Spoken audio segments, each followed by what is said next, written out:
The M249 is an open-bolt, gas-operated light machine gun with a basic load of 5.56 mm 600 rounds of length ammunition. It has a maximum range of 3,600 meters with muzzle velocity of 3,000 feet per second. The M249 is an American adaptation of the Belgian FN Minimi.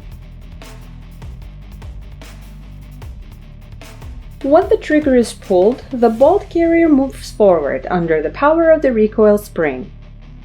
A cartridge is stripped from the belt, chambered and discharged, sending a bullet down the bore. Expanding propellant gases are diverted through a hole in the barrel into a chamber. This pressure moves the piston, providing the energy to extract and eject the spent casing, as well as advance the belt and compress the recoil spring, thus preparing for subsequent shots.